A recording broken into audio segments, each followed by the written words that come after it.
Hey guys, it's Mike coming to you live from the Backyard Oasis here in sunny Dallas, Texas. Have I got a cool camera for you, and it's hanging around my neck. We're going to talk about it here in a second. You might see some flash of light in the background. Crazy weather again, Texas, spring Texas. This year has been amazingly crazy. We got a storm about to roll through. It's supposed to hit it around 2 a.m., but it's like the beginning parts of this whole storm, and it's going to be bad, probably. I don't know. Who the hell knows? It's Texas. Spring weather's crazy. So, we're going to talk about one of my absolute favorite cameras.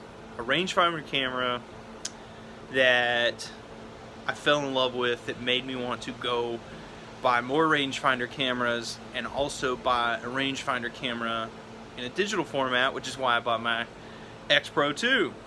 So, let's talk about it. Super cheap. They made millions of these things. They made them in the late 60s, 68, somewhere around in there. They're super awesome cameras. Without further ado, I'm gonna go off camera for 1 second. Wait for me. I'm back. Yeah, the Yashica Electro 35. Look at these bad boys. I love them so much. I own 2 of them currently. I've owned more than 2 at a time, but these are my 2 favorite right now that we want to talk about, and here we go. So, you've probably seen these online. You can get these for about 35 to 40 bucks.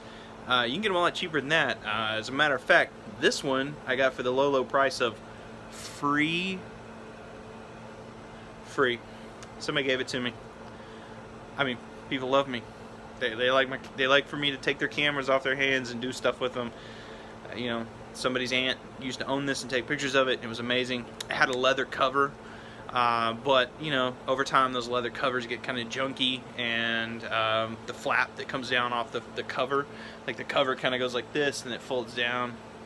It cracks, usually at the joint, because it's just old. It's leather and it needs to be taken care of, and nobody takes care of leather. Yeah, so. This camera, man, this is awesome. So this is a straight up rangefinder. It's got a fixed lens on it. You cannot take this lens off. What's awesome, this lens is razor freaking sharp. I mean, it's amazing. It's a 45mm lens. It shoots in aperture priority mode. It goes all the way down to 1.7, so this thing can shoot in some low light situations, and it works amazingly. This is one of the first electronic cameras that came out around this time, and it has a built-in light meter. And what's really cool about it, let's see if I can get it to do it. Okay, so you saw the little red flash. Let's see if I can get it to do it again. Okay, so the orange says it's too slow, and then I need to speed up. And it's cool up here on the f-stops. It's got an orange on one side, 16, all the way down to 1.7. It's red on that side, and all you do is look for that. If you want to cheat, you know, set your film speed. So I got it set on 400 because that's usually what I shoot. A lot of black and white 400 in this thing, and you just do like that. And then I got a light above me here on my back porch, and if I catch the light right, it's saying, "Oh no, it's gotta go." Oh, okay. So that's cool. Also, let me see if I can get it to do this. Okay, we got that one going. Alright, here we go. Check it in here. Let's see if I can get the right angle. Let's see. Come on. It's probably not going to do it. Okay. Apparently it won't show up in here. Oh, I think I got it. Okay.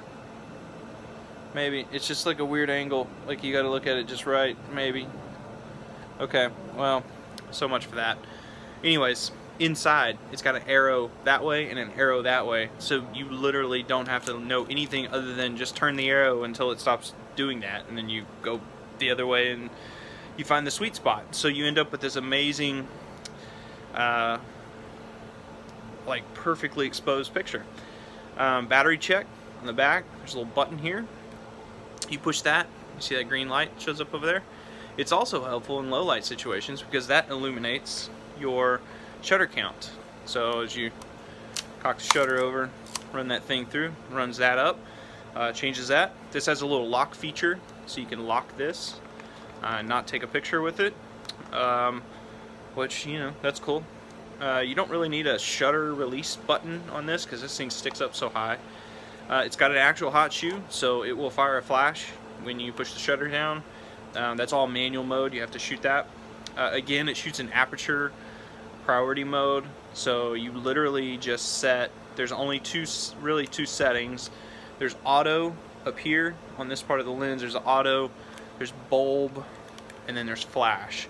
So if you kick it over to flash, it will activate this, and then it'll change the way it reads your light settings. See? So that light shines up. Now, here's a couple of things you need to learn about these things. When you go buy one of these things, you are going to buy one, and it's not going to work. And it's going to be very frustrating. But you can still shoot with it. That's what's cool about this camera, because it's kind of, it shoots at 1/500th of a second as its default without a battery, with no light meter or any kind of electronics in it running it. It will shoot, you can shoot this thing for the rest of your life with it that way. Because what happens is it has a thing called the pad of death. Look it up, literally, the pad of death. Okay, now what that means is when you push this down, if you look at the electronics, you can actually feel it a little bit. When you push this down, there's a little pad in there that actually activates the light electronics and all that other stuff for figuring out your exposure. And what happens is there's a little piece of something that's stuck to that and like rubs up against another pole. So, sorry, go off camera, set that down. So let's just say there's like an electronic post here, and then as you push the shutter down, it kind of comes down and touches and rubs against it. Well, in the process of doing all that, there's a thing called, there's a little pad in there that gets corroded and old and gross in this camera, and it makes it so that it just won't work. Well, we'll go to this one since it's around my deck. Good luck taking it apart and trying to fix it. It's such a cheap camera, and they made so many damn many of these things. Nobody wants to fix it. It's cheaper just to go buy one on eBay. Even if you end up paying 50 bucks for it, it's still cheaper than trying to pay somebody to take this thing apart and try to fix it. Now, here's the other fun thing about this. Let me see. I'm looking for something to take this battery off. 1 second. Okay. I'll show you what I'm using here. It's kind of gross. Not really. For my barbecue grill, so I'm getting like grease and stuff on my camera. Yeah, whatever. So, alright, so I'm gonna take this battery out. I'm gonna show you something. So, these run on a, I think it's like a 6.7 volt battery. Some weird size battery that you can't buy anymore. If you do, again, it's one of those you can find on eBay and like some Asian website that sells them, and I wouldn't trust them. But, here's what you can buy. You can do is you can use a good old 4LR44 6-volt battery. Get around here the camera. Just a cheap 6-volt battery, nothing fancy. And go on eBay and buy you an adapter.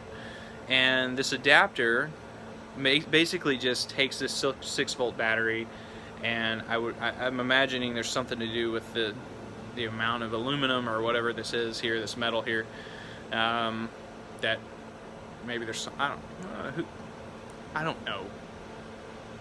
Sitting like I know. I don't know. I don't know anything. Anyways, you put that in there. It even tells you positive, negative. You slap that guy in there like that, and all of a sudden now you have a battery that fits perfectly in this camera. So just be aware, when you do go buy one from somebody, you're not going to be able to test it right away to see if the electronics work in it, unless you already have one of those adapters, which you can get one. I think, to be honest with you, I think I overpaid for my last one. It was like 15 bucks with shipping and everything on eBay. But it's worth it, you know. This is a cool camera to have. The first one I bought from somebody actually had it in there. It didn't have a lens cap. Now, that's a pet peeve of mine. I don't know what it was about cameras from the 60s and 70s. I know they came with freaking lens caps. where the hell did the lens caps go? People just threw them away? I don't... Do they end up in the same place where that one extra sock ends up that you never can find for your pair of socks until you move like 20 years later and you find it? Maybe, I don't know, but they never have lens caps. This one, as you can see, I put a yellow filter on there. I shoot black and white with it. It's pretty cool. Comes out with some really good shots. I enjoy it. But that's really all you need to know about that. I'll take this off so I can show you this other piece. So the three things, let's do three things. Three things that are important about this camera that you need to check on. The battery. Be willing to accept the fact that the battery, if you don't have the adapter and you buy this and it doesn't work, that it has the pad of death, and that you maybe just wasted 35, 40 bucks, okay? I would buy one of those little battery adapters before I did that, or buy this camera from a trusted source. So again, you know, you can't test the battery with the little green light over here unless you have the battery adapter that goes in it. The other thing, that pad of death situation where when you push this down it doesn't work. This camera, for some reason, this specific one, works sometimes and doesn't work the other times. So typically what I have to do on this one, you can kind of feel the shutters a little bit easier to push down. So it's probably on the verge of having pad of death, but occasionally it works. So I still got out and shoot it during the day. And when I shoot it during the day like that, I just use Sunny 16, figure out what it needs to be set at aperture wise, and then just run with it. And it shoots fine. No big deal. The other thing about these, and you'll find this in every one of these you buy, you open these things up. So this one I've actually fixed, and it's kind of a shitty fix that I did, but I fixed it. These seals, these light seals around this entire thing, completely rot out. Like, I don't know what they were made of, why they did this, but they completely rotted out, and they are horrible and notorious about light leaks. So you need to invest in, I wouldn't even invest in like a kit, just buy a little sheet. You can buy these on eBay as well, like a sheet of the foam material, so you can go back through this and fix a light leak. Now, this one had an amazing light leak that I didn't realize it had until like a really cool looking light leak. And I shot a roll of film through it, and then I was like, you know what, I'm gonna be proactive. I'm gonna fix this light leak on this camera. And I fixed the light leak on the camera, and then I didn't really know there was a light leak. I just was like, well, it's all corroded, I'm sure that film's ruined or whatever. And then I developed 2 rolls of film that I shot through here, and I was like, holy shit, this light leak is in the most amazing spot. Took these amazing photos, like, I loved it, and I wanted the light leak to stay, and the light leak was gone. So shoot a roll of film through it, and then see where the light leaks are, and maybe you like the light leak, you want to keep it on there. I mean, that's what gives some of these old things character. This one has the original strap on it still, that I just left on there. The other one, I don't know if you saw, like, I got online, I bought some paracord, and I got all crafty one night, and I made a wrist strap. I'll show you here. And I'm back. Wrist strap, little guy here. Oh, it's cool. I'm not a huge fan of it. I like it while I'm like shooting it, but just carrying it around with me, I mean, you know, I feel secure. It's not like it's gonna fall off or anything.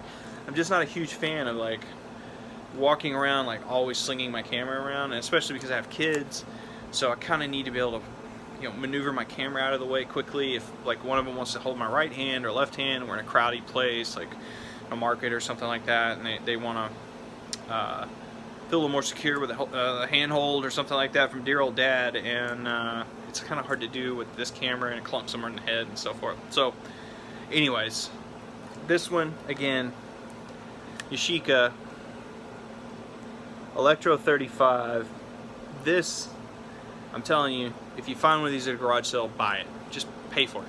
You buy this. I literally almost buy every one of these I come across. I've owned several of these. These are the 2 that I currently own. I mean, look at how like well crafted they are and how well they look. You know, the rangefinder part here gets a little foggy at times, but man, the focus on it is just in the right spot. The light meter works amazingly on these things, even with the light meter not working and you just shoot Sunny 16, or you meter with an app on your phone or an actual light meter. Man, it's just a really, it's like, it feels good. It's got all the right things for a rangefinder camera. And you know, to rewind your film, push the button, flip the crank, turn it, turn it. Okay, and you're done. But man, this is a cool camera. I'm really excited. I'm sitting here holding it and I'm like, I need to go put film in this. I just got some new film recently. I need to go fill this thing up and go out and shoot with it. Yeah, it's great. And you know, the cool thing again, it's so cheap that if you take it somewhere and you drop it, you break it, crack it or whatever, or it stops working, just buy another one. You know, I hate to be wasteful like that with these things, but just buy another one. It does have a shutter timer on it that works like that. I've never actually used it because I've never wanted to do that, so I always hold it and shoot it myself. But that's it. That's all I gotta say about this camera. This is an awesome camera. Go buy this camera, shoot with this camera, have fun. Thanks again for everybody that's commented on my previous videos, that's liked my previous videos. I really appreciate that, giving me great feedback from the community of photographers out there. If you have any questions or tips or things that I should be doing better, let me know. Reach out. I'd love to chat with you. Hit me on my Instagram if you want to check out what I'm up to photography wise. I all kinds of stuff on there, crazy stuff. Mike Lamb 972. Mike Lamb 972 is my Instagram. Hit me up there. Let me know what you're up to. Share your art with me. I'd love to see what you're up to. Not just photography. If you're watching this and you're into all kinds of other art, I love art, man. I love the creative process and the feeling I get from it. So appreciate you guys watching again, and go shoot film. Go buy one of these. Go shoot a couple rolls of film, and let me know. If you hate it, let me know and I'll buy it from you, probably. I mean, because I'm a sucker for these stupid things. But I'm not going to pay top dollar because there's like a million of these out there. But go buy one of these. Have a good time with shooting, and go be creative. And I think that's it, man. I don't know. I'm out of stuff. Talk to you guys later.